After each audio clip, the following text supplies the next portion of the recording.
четенето на книги не значи, че като прочетеш една книга ставаш интелектуалец, според моето разбиране. Трябва да прочетеш малко повече. И 1000 книги да прочетеш, значи когато си родил интелектуалец и си интелектуалец. Когато си родил простак, си пълно кеверме, браче. Сега идвам от Красно село до тука. 2 юнаци като тебе, такива гърчеви, с леки коли, сигурно бащите си окупили или лелите им, не знам какво си. Срещу мен караше ме, блъснеше ме с гази. Той мислиш, че е прочел една книга. Не е прочел никога. Не е прочел и закона за движение по пътищата, да знаеш. Кажи ми как се познава един човек, така непознат на улицата. Как ще познаеш дали е чел книга? Как изглежда човек, който чете книги? Много трудно. В България много трудно. В България никой не чете. Казвам ти, много малко хора четат в България. В Русия могат да познае всеки втори човек, който чете книга. Те всички да прочитат там. Как ще познаеш България? Сега, какъв ще да срещим? Помням сега физионната така. Тъпа, по-тъпа от моите. Тетос къде минава. Сложи ръцете в джобовете и мисли къде да издържа да изкара 2 лева. Тето. Следващия ще обна. Тето. Лумпен. Загинал от всякъде. Геройски. То не е чел една книга при живота си, сигурен съм. Ако не, ще го спрем да го питаме. Дай по-натам, ще ти покажа още някой. Изчетах всички книги в училище, които имахме за там вече след 7-ми клас. Дигото, Дядо Горио и много други. Обаче те не ме правиха щастлива и търсех още. Също те ме правиха, може би Толстой най-много ми е харесвал до сега.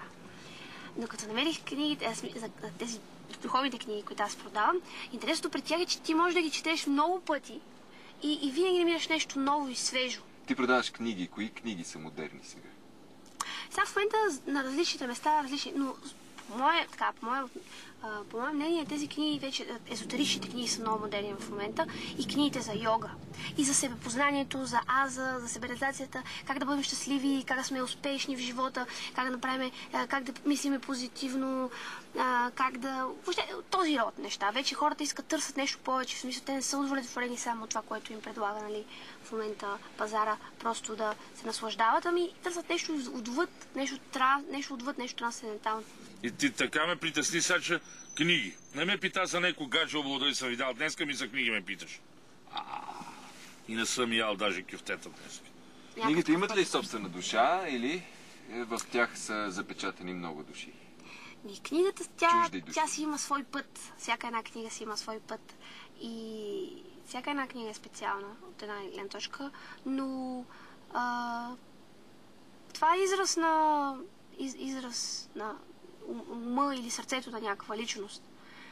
Обаче ако личността е духовно напреднала и реализирала се, тогава книгата е изключително мощна и силна и изключително благоприятна и благотворна. И дори има специални книги, които просто като си ги сложиш в къщи, те просто могат да осветят къща, да я направят, да предизвикат.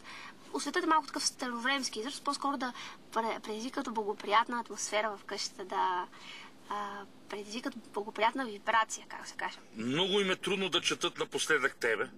Ние четем повече родителите от тях. Сигурно и вие сте така. Що? Що така става?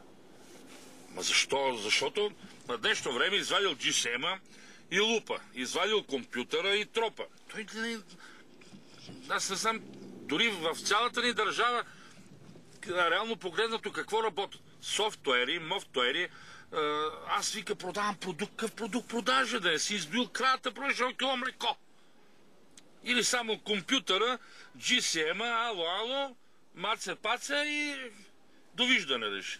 Но книгата тя е по-скоро продукт на нещо, което има душа, което е дървото, нали? И примерно дърво, което е дало своите клони, своето тяло на практика. Дървото дава своето тяло, за да бъде отпечатана една книга. И едно дърво, което даде тялото си, за да бъде отпечатана една благоприятна и така вдъхновяваща книга, това дърво има голям късмет. Чувствал ли си се някога неудобно от това, че не си прочел някоя книга? Изключително много. Ето сега, например, ти като ме подсещаш за него работа и ме питаш, чувствам се неудобно, но как да ти го кажа, че ми е неудобно, защото наистина, или време не ми е стигало, или не съм проявявал интерес. Защото човек трябва да се чувства неудобно от някои неща. Например, но това не е неудобство, което което бърка твоето развитие.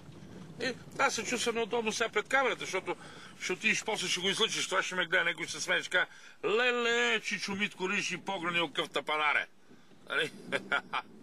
И не е прочела тази книга, дет съм чел аз. В какъв роман живееш ти? И в приключенски. Аз си живея, защото така ми се случват интересни неща и съм щастлива. И никога не е едно и също, винаги нещо ново. И така. И обичам да пътувам, да обикалям разни места, да предлагам книги по различни така.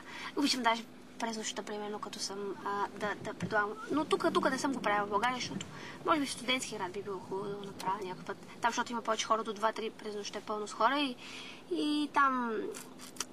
И така, има и опасни ситуации понякога.